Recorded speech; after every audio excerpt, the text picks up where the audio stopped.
Hello, beautiful ones, and welcome to November's energy update for 2024. I'm Casey Aileen Knight, and I am specifically here on a mission this month to talk to the Lightworkers, the healers, the New Earth co-creators. This energy is intense, and what else is new? I've been coming on and doing these energy updates for a few years now, and that always seems to be the case. But every month, what I want to bring forward is not just how intense the energy is going to be, but how you can handle it. So we're going to be looking at my psychic information that was coming through. I always get some visionary material to feel into the quality of the energy. We'll look at the astrology and the elemental archetypes, and also what you can do to utilize this energy to the fullest potential. So when I asked, show me November, what I got at first was being on the launch pad of a rocket ship, being actually like in the cockpit, and we were right at the beginning of liftoff where you're pulling all of these G's, like your face is being pulled backwards, and it was very intense, very loud. It was exhilarating, but in that way where it's half terrifying and half exciting and a lot of unknown. So that was the major vibe coming in. Like, we have liftoff, we have this forward momentum, but we're not actually going fast yet. We're not flying yet. We're not in outer space yet. We're at that very beginning point where it is challenging. It's a lot for the body physically to handle, and also for the psyche. So I just want us to have this awareness. And this is not to tell you to fear it. Like I said, exhilarating, exciting. If you know where we're headed, it gets to be exciting. If you have no idea what's happening right now in terms of the planetary evolution of consciousness and all of the light codes and everything that we're doing, it's going to be terrifying. It's going to seem like the world is falling apart. But of course, we know that things are just being rebirthed. So that is a big theme for this month as well. When I asked for more information about this liftoff, suddenly there was this snow. And I was like, not my own personal weather report. I know snow is coming. Like, I'm talking about the world. And my highest self was just like, no, this is for everyone. Not literally getting snow, but it was the metaphor of what people experience when snow falls. If you live somewhere without snow, you might have to equate this to some other kind of weather event. But basically, there are two kinds of people. When the snow starts to fall, where I live, which is quite far north, and we get a lot of snow every year, we know it's coming. It's inevitable. There will be the person that is like, oh no, my day is ruined. Everything is awful. It's snowing. It's cold. I hate winter. Traffic's gonna suck. And they're just like not having it. This natural process that is bound to happen. They're resisting it so hard, and they just want to wish it away, and they're going to fight against it, and it's going to ruin their whole, not just their day, their mood, their week. And then there's other people in the exact same weather event who are going, oh my God, it's so beautiful.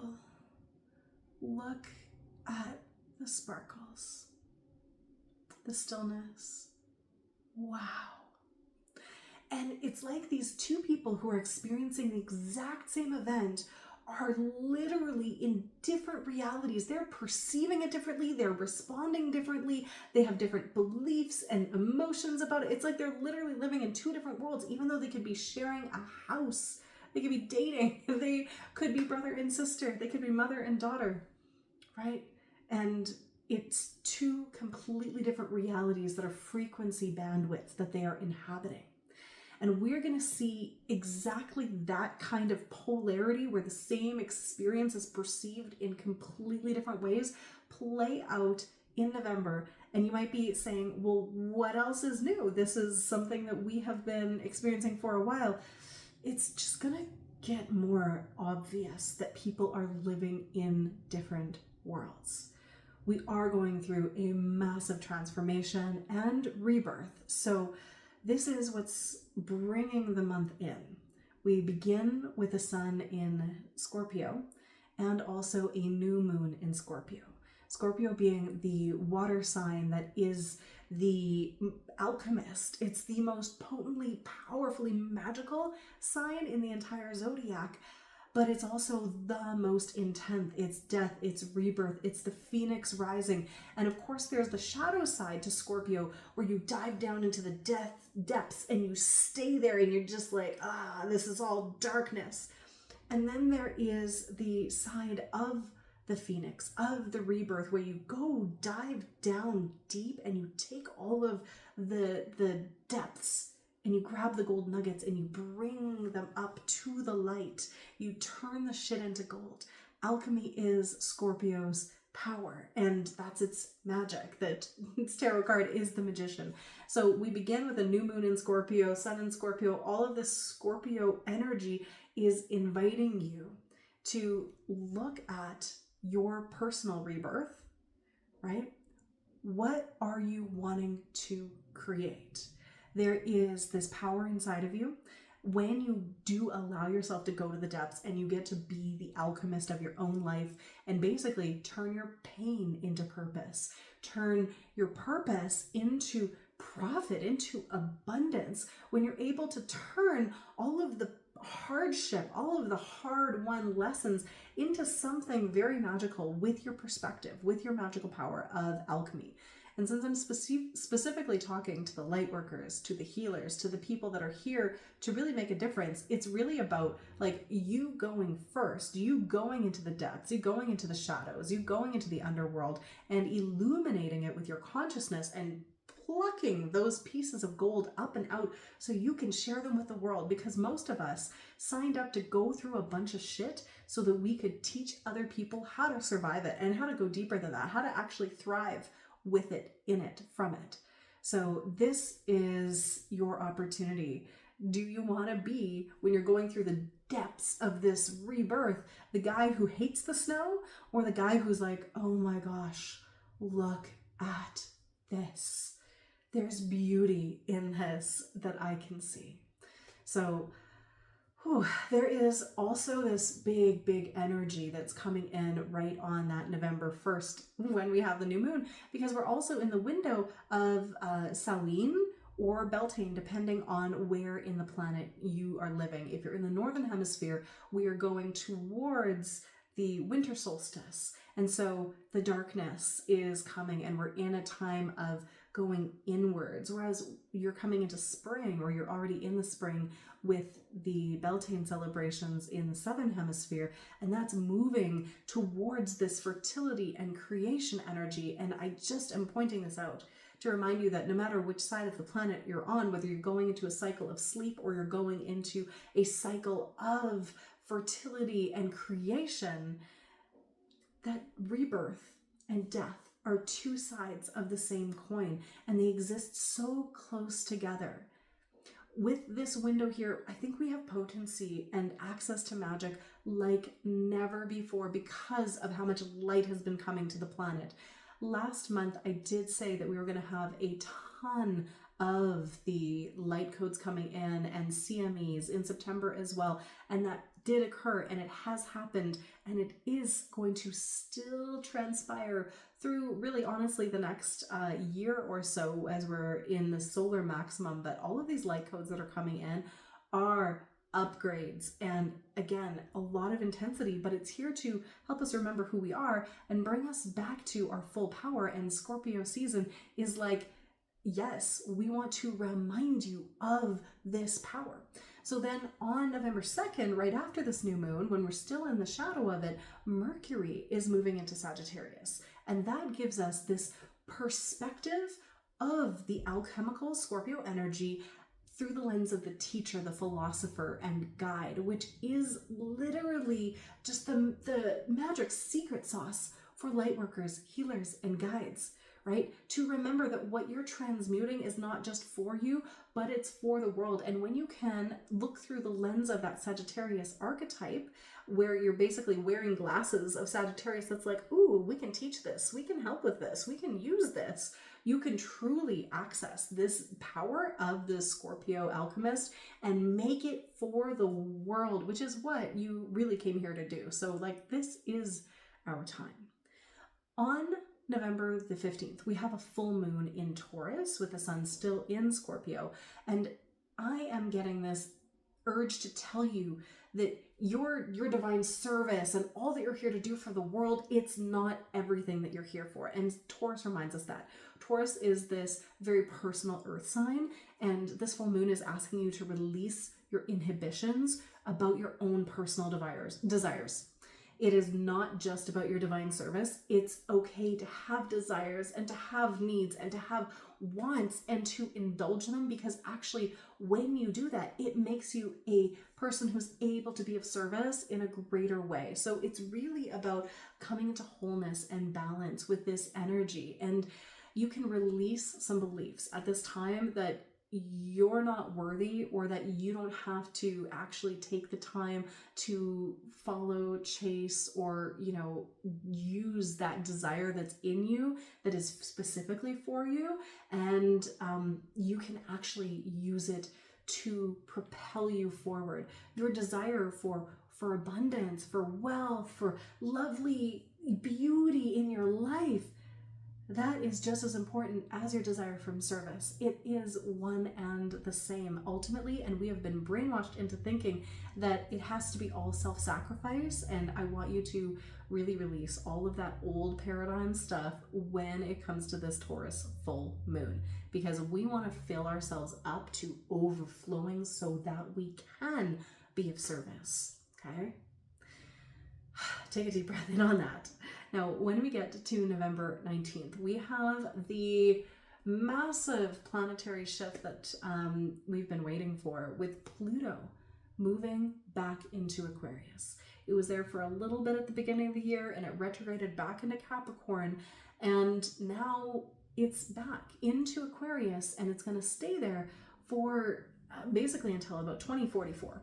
So we're going to be here for a while, and the shift, this is probably that liftoff energy that I was feeling on the rocket ship. Like, it's going to be intense. It is. Pluto is this planet of like rebirth and deep, deep transformation. And it's probably going to look like more and more of the systems and the structures from the old paradigm crumbling. It's going to be reorganizing society. And there's just going to be a lot going on.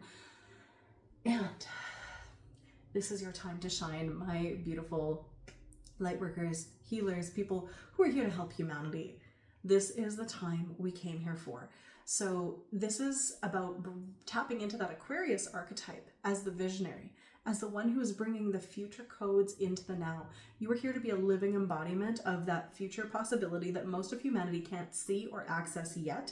And you are here to shine your light of consciousness, shine your heart out, and be like, you know what? I feel where we're going, and we don't have to wait. We can bring this in with our open, beautiful, shining hearts now. We are in this beautiful age of revolution. And while that is, again, very intense, very scary, this is also, again, like just what you are here to own.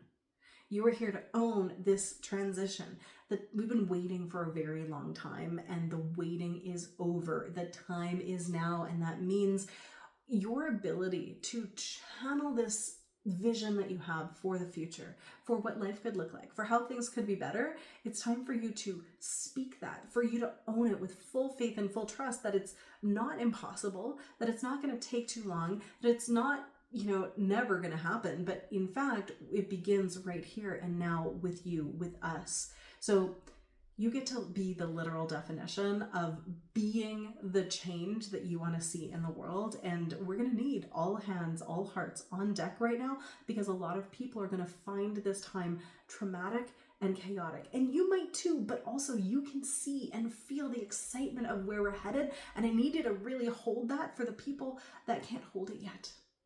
And no one does this holding of the future possibility better than Aquarius, but Sagittarius has also that archer, that vision for the future as the teacher, philosopher, optimist, and guide. So as the sun moves into Sagittarius on November the 21st, it's going to be so potent. who so sorry, I'm just like feeling into it, and it just feels like this light being emitted from, actually, interestingly, the higher heart, not the heart, but the higher heart and throat of all of these light workers.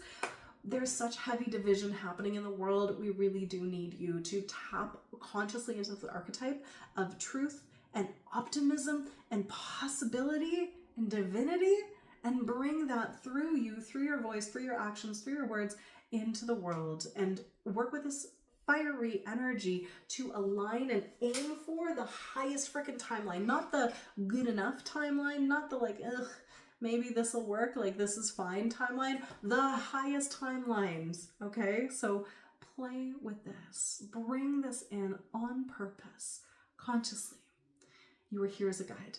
You are here as a divine light, and the waiting that you have been doing needs to stop. It is time for you to even really consider if you still need to be on a deep healing journey, or if you're ready to emerge into this new stage where you are sure still healing stuff as it comes up, but not on that journey for healing, and rather on the embodiment of your light as a conscious creator. It is our time to move into this new era, like move with Pluto, my friends, into this new era of like, we're here, we are consciously visioning the future into the now, and we're taking the aligned actions to do it as well. There's no more hiding. It's time. It's go time. It has been for a while, but like really now, like we have liftoff. We are going for it. And that doesn't mean that it's go, go, go, go, go with no rest. We're still looking at those beautiful waves of honoring your energy and not being on all the time, because we have this team with us here and we're doing it together. It's not all on you. It is a we process. But for the healers, the psychics, the star seeds, the light workers, and the guides who are here to help humanity, who are feeling this call to step up your service, I want to invite you into my world at a deeper level. If you are somebody who guides humans through experiences, through transformation, and you're wanting to take it to the next level, I do have a Transformational Journey Facilitator certification that is beginning on the 6th of November. I would love for you to check it out, especially if you are someone that has a few modalities. You give, your heart to helping people and you're ready to expand it. This Transformational Journey Facilitator certification is for the Lightworker who is ready to take some of this cosmic magic that you have and bring it down to earth so you can help people in practical, tangible ways. And it is going to help you with single sessions with clients and expanding that into transformational journeys. And also if you want to run classes, workshops, even retreats, this is for you to learn not only how to hold someone through a transformation and make healing just the beginning and really move them into consciously creating their life, working with that Pluto in Aquarius energy really directly and being able to help people get their own information and be their own guides and gurus and visionaries and empowering them into that. But it also gives you a template for how creation works here on Earth. It works with the elements. It works with astrology. It works with the archetypes. It works with bringing the spiritual essence of what people are here to share with the world into physical, tangible form by looking at the unified field. And it has the magic that I think a lot of us are craving. If you're a light worker, chances are you come from a place where you remember manifesting almost instantly. And then you got here to this density and you're just like, why are things taking so long? Why can't I just think it and so it is? And what we teach inside the Transformational Journey Facilitator program gets to be for you first, where you learn how to create here on Earth, how to use the elemental forces, how to work with Gaia, how to work with your cosmic self, but also with these beautiful principles of change over time, transformation over time. And if this might be your next step, please just take a look at the link. And if you have any questions, you can connect with me on social media. You can email me. It's a 7-month certification, and the practicum practically pays for the course itself. So you get to practice and make money to fulfill the investment back, and then the sky is not even the limit. We're moving into the stars and beyond. So I am rooting for you as someone who is here to guide and serve and hold humanity at this time. And I really want to invite you into this energy of, like, it doesn't have to be agonizing. It doesn't have to be suffering. In fact, it can be kind of fun. Like, we are birthing a whole new world, and the fun is just beginning. And as the old world is crumbling, we get to be guides and pioneers for this new energy, and we want to build it with the energy that we want to live in. So bringing in the pleasure, bringing in the fun, bringing in the magic is what's gonna get us there, like, because that's where we want to live. So I know it is challenging, and we don't have to bypass it. We get to be the alchemist, right? Diving into the depths of the feelings and not getting stuck there, pulling the gold up and out, and basically just turning the shit into gold, and then teaching and sharing and shining and showing the way.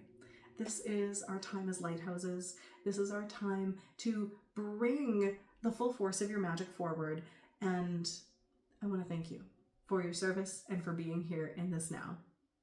I'm so excited to see what we are collectively going to co-create. So again, focusing on the highest timeline, aiming for that, and being in as much joy as you can be. I am sending you so much love and a little luck. Have a happy November.